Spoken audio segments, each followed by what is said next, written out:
Hey guys, Chris, the Austin hiker here. I just want to give a quick review of the GoodWater Trail. This is a 26 to 28 mile trail in Georgetown area. It goes around Georgetown Lake. It is not in any one park. It's Army Corps of Engineers plus a few parks, and they managed to put it all together into one big long trail that's a loop around the lake. This is a great trail if you want to challenge yourself, if you're thinking about doing some longer through hikes and you want to see how you handle some long distances. That was the real reason I was doing it, is I plan on doing the Lone Star hiking trail later this year. And I want to see what, I'd never really done 20 plus miles in a day while wearing a backpack. So I decided to do it all in one day. I actually started off planning on doing it in 2 days and then made the call shortly into the hike after about 4 hours. And I realized I was going to be at my campsite by noon, that I might as well just go ahead and do the thing in 1 day. So I was carrying a backpack with about 20 pounds in it. That's actually more than I would normally carry. I had some extra food in there just because I was really trying to test myself for Lone Star hiking trail. So in terms of it being a good hike for testing yourself, for that type of thing, it's great. In terms of scenery, it's okay. It's got some good areas.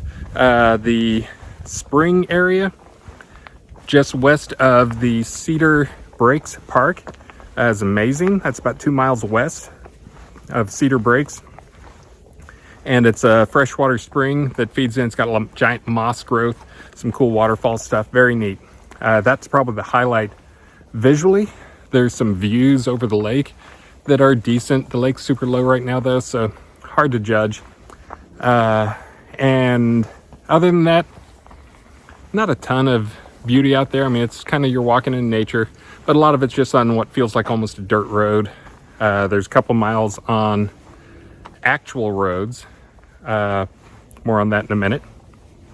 But overall, not the most beautiful hike. I mean, I would say it's not even as nice as going like for a hike in Barton Creek Greenbelt in terms of views. So it is decent, not amazing. It does feel like you're in the country a bit, except for the noise. I actually put on headphones because if you can get by all the road noise and construction noise and leaf blowers that you can hear on the trail, it does feel like you're out in nature. So I actually put on headphones. I don't normally do that on hikes, but on this hike I made the call to do that just so I could block that out and feel like I was in nature.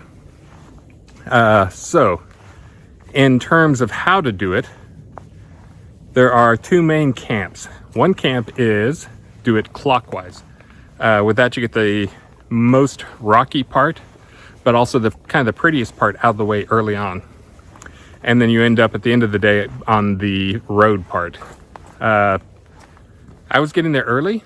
I got there before 6, started right at 6. So it's gonna be dark for the first hour and a half. So I made the call to go counterclockwise. This is starting from the Cedar Breaks Park. You can park just outside the park, so you don't have to pay for it, and you don't have to worry about your car being towed. You probably should put a note saying you're coming back on whatever date on your dashboard to let the police and the thieves know that you're going to be gone for a while. But if you park there, you don't have to worry about what time the park opens, and you can leave your car and you don't have to pay. So starting from there, if you go counterclockwise, the first 2 miles of the trail are along a road that's closed off. You can walk on it that goes by the dam. So you can get that section out of the way. That's about a 2 mile stretch of nothing but walking on concrete. So it's also probably the least attractive part of it. You know, who wants to walk behind a dam basically for 2 miles? So get that out of the way first while it's dark, and then by the time the sun comes up, you're on the path. And I was using a headlamp. I have a Nightcore NU25. It's pretty bright, like 360 lumens or something. I didn't have any trouble on the trail, but it's still always safer to hike on a road at night. I worry about sticks and eyes and all that jazz. I also worry about never had any close calls on that or falling at night. I do always hate the spider webs. That is the least favorite part, is the nighttime hikes and walking into the spider webs. So you get to be the morning guy to clear those guys out.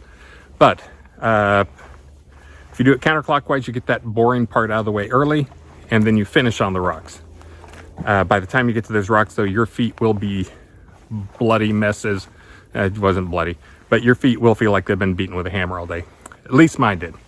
I did wear trail runners, which are wear Saucony Peregrines. They're much tougher than the Lone Peaks if you're an ultra person. So they're not like a really thin. They've got a good rock plate on. They've got a lot of padding. They're very stable shoes too, but not quite a hiking boot. So that may have contributed some, but I've never had problems before with these shoes. So again, overall, I probably would have given it a 4-star. It's got some good stuff about it. The length is good. There are some nice vistas looking over the lake. Again, the lake was low, so kind of hard to judge. No real color because you're really going to be hiking through live oaks and cedars and weeds for most of it. But in general, it was a decent hike. I would take off at least a full star just for those jagged rocks. Just, again, it's not like one little stretch of jagged rocks. It is off and on the whole way. And if you're doing it counterclockwise, that's basically the last 5 miles is nothing but rocks and rocks and rocks. Yo, dog, I heard you like rocks. This is your hike. If you're like me, not quite as appealing. But it was a good test for what I wanted it, which is to test me out for the Lone Star Hiking Trail. I think I'm giving myself a B grade on that. I could have done better. But again, 10 hours and did it with a pack. So I'm going to call it a mostly a success. If you want to check it out, hopefully I'll have some links in the video here. Down below you can find some more information. One piece of advice I would give is if you're doing it in the winter, you will probably want to drink about 4 liters of water. At least that's what I drink. If you're doing it in summer, I think you want to drink about 20 gallons. So don't think you're going to carry all your water with you. There are places to fill up along the trail, so I heard, in terms of faucets and potable water sources. I never saw any. I'm sure they're out there. I'm sure someone has a map. For me, I just took got one right here, a Go Zero water filter bottle that's just a squeeze bottle. If you don't have any type of water filter and you're thinking, oh, I don't want to get anything like that, that's expensive, this is one where you put it in there and you squeeze to get it out, kind of like a Sawyer squeeze or one of those. These things are about 15 bucks. I've never gotten sick using one. I used it on this trail, and basically I took that and a 1 liter bottle, and anytime I saw water, I just filled both of them up, filled up the squeeze bottle to fill up the 1 liter bottle. Never had any problems, did great, and I definitely recommend that. Cut about 5 pounds off your pack load if you do that. So hope you give the trail a try. Give the video a like if you enjoyed it, and I'm going to try to do some more videos. This is really my first one, more of a practice for editing. We'll see how it goes, but thanks for watching, and keep on hiking. If you look carefully, you can see a deer checking me out. There are a couple on the trail and they just hopped off.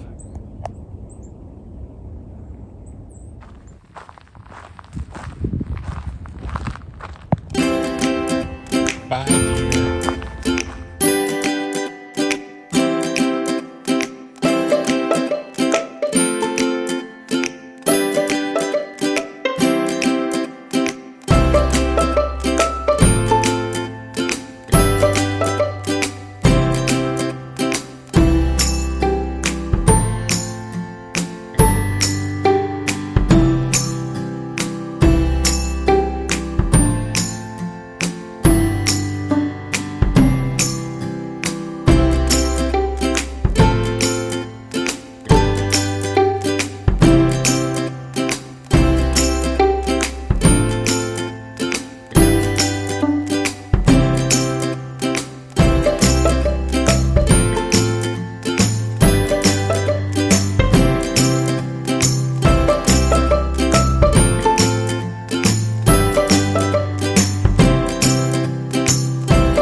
first disaster of the trip has already struck.